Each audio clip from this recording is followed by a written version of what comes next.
બનાસકાંઠાના Bhabhar state highway ઉપરના ગેરકાયદેસર દબાણ હટાવવા વહીવટી તંત્રએ 6 સપ્ટેમ્બરના રોજ કાર્યવાહી હાથ ધરી હતી, જે ફરી ભાભર મામલતદાર નગરપાલિકા સ્ટાફ દ્વારા દબાણ કરતા લારીવાળાઓને હટાવ્યા, જે શોપિંગ સેન્ટરની લોખંડની સીડીઓ પણ બહાર દબાણમાં હતી તે તોડી પાડીને દબાણ હટાવ્યા હતા, જે બીજા માળે આવેલ બ્યુટી પાર્લરમાં આવેલ ગ્રાહક દુકાન માલિકો સીડી તોડી પાડતા ઉપર ફસાતા પાર્લરના માલિકે 5 જ મિનિટનો સમય માંગ્યો હતો અને ગ્રાહકોને જવા દો પછી તોડી પાડજો, તેમ છતાં યુવતીએ વિનંતી કરી તોય ના સાંભળ્યું.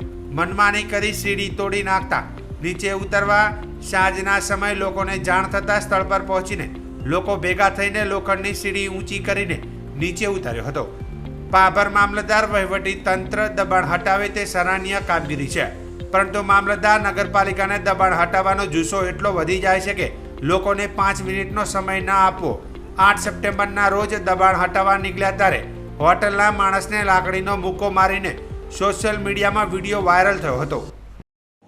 હું માનસી બ્યુટી પાર્લર દુકાન ધરાવું છું, હાઈવે ઉપર તિરુપતિ કોર્નર ઉપર, અને ત્યાં કસ્ટમરનું કામ ચાલુ હતું અને તરત જ દબાણવાળા આવ્યા અને કહ્યું કે તમે નીચે ઉતરી જાઓ સાહેબ, મારે અંદર કામ ચાલુ છે, 5 મિનિટ તમે રોકાવો.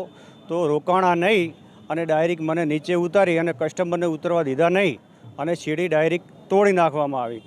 આજે અત્રે અહીં સમસ્ત ભાભર ગ્રામજનો ભેગા થઈ અને મારી દીકરીને અને કસ્ટમરોને અને મને નીચે ઉતારેલ છે.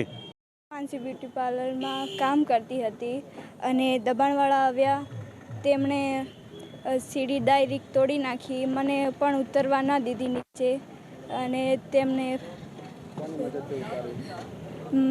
બધાને માણસ થઈને નીચે સીડી રાખીને મને ઉતારી છે.